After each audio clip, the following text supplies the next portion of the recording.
Это сделали благотворительный фонд «Мать и дитя». Вручили Арсению сертификат на спортивный уголок.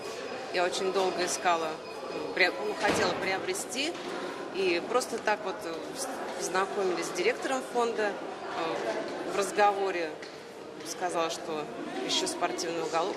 И неожиданно пригласили нас на новогоднюю елку и вручили вот этот сертификат. Я бы хотела поблагодарить фонд, что такой новогодний подарок.